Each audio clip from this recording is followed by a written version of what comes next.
Jacob was used to commanding rooms, making million-dollar deals, and living in a world of luxury.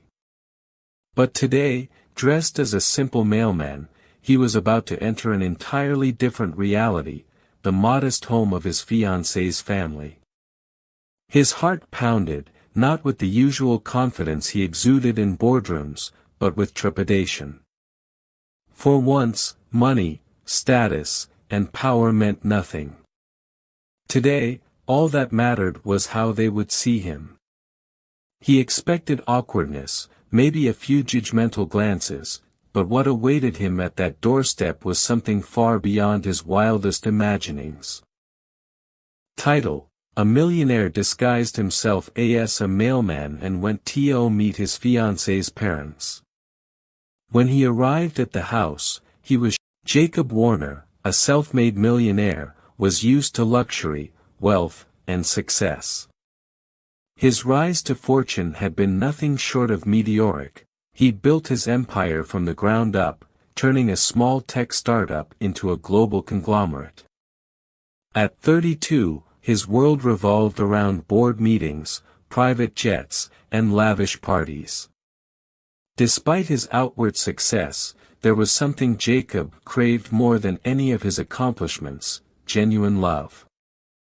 That's when he met Lily Monroe, a bright, charming, and down-to-earth woman who was completely unimpressed by wealth and status. She worked as a teacher at an inner-city school, passionately shaping the lives of children who needed a voice. Jacob had fallen for her hard and fast, attracted not only to her beauty but to her kindness and grounded nature. She didn't care about his fortune, she loved him for who he was beneath all the money. After a whirlwind romance, Jacob proposed to Lily, and she joyfully accepted. However, there was one looming challenge he had yet to face: meeting her family. The Monroes lived a simple life in a small, blue-collar town. They had no idea their daughter was engaged to a millionaire. Lily had kept his wealth a secret because she wanted them to love him for the person he was, not for his money. Jacob understood her reasoning, but he also wanted to see what her family was like, without the filter of his wealth. He devised a plan: he would disguise himself as a mailman delivering packages and meet her family anonymously before revealing his true identity. He thought it was a brilliant idea. How hard could it be?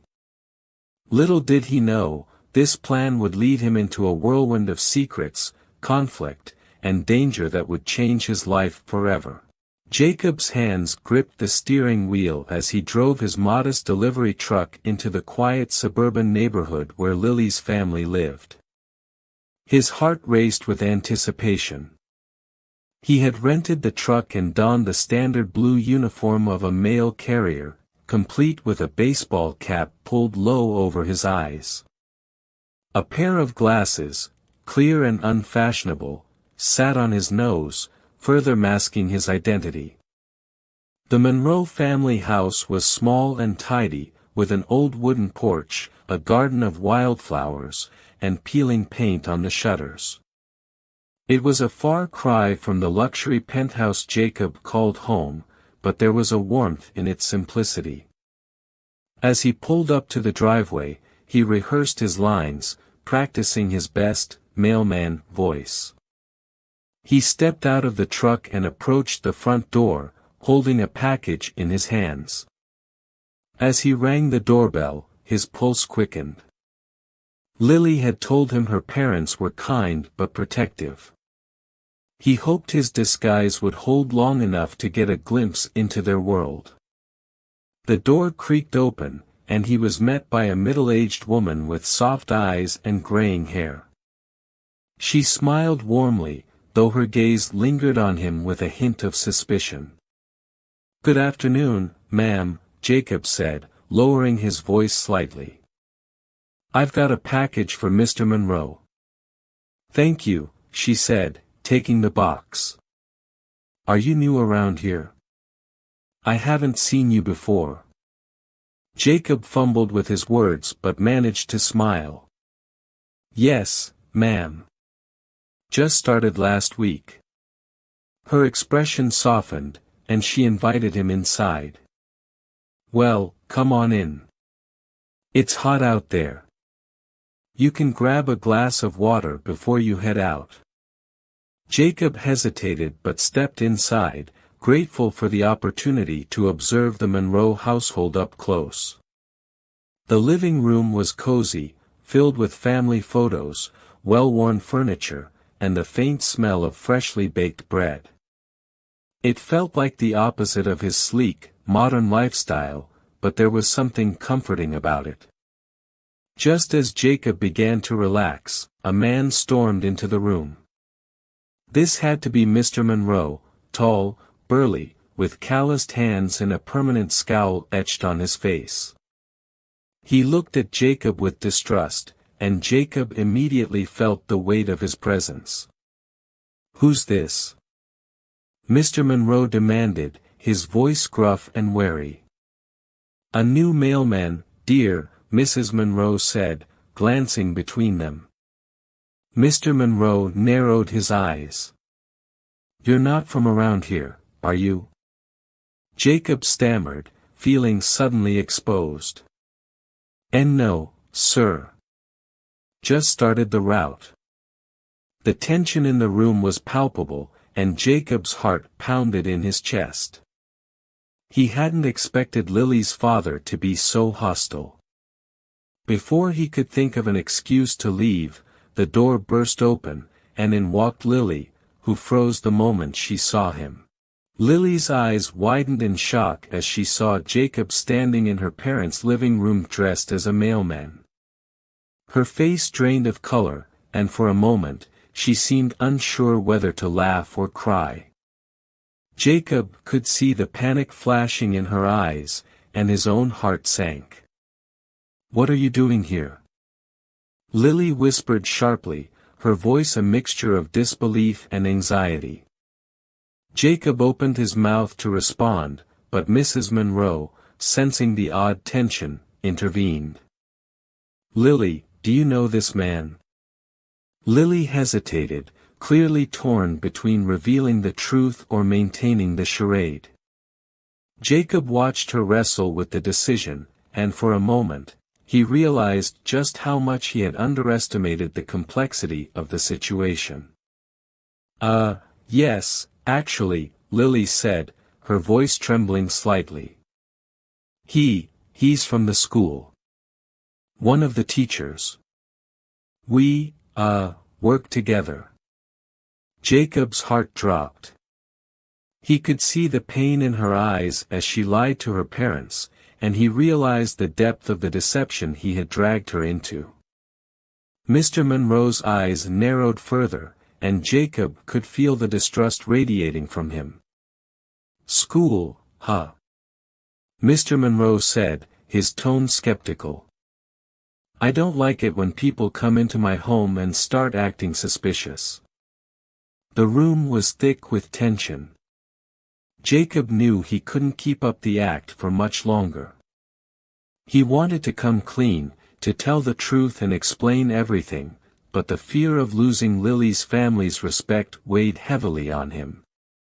Before anyone could say another word, the front door swung open again, and a young man entered, wearing a leather jacket and a smug grin.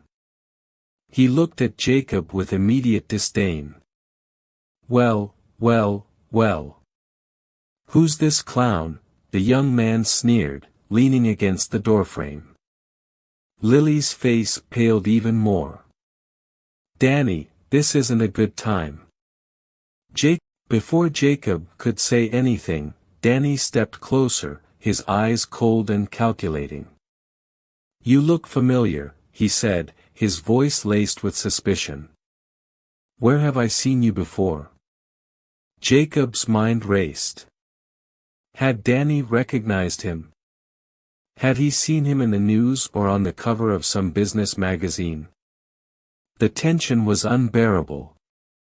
Just as Jacob was about to speak, the unthinkable happened. Suddenly, Mr. Monroe's phone rang. He glanced at the screen, his face darkening as he answered. His voice grew low and angry as he spoke in hushed tones.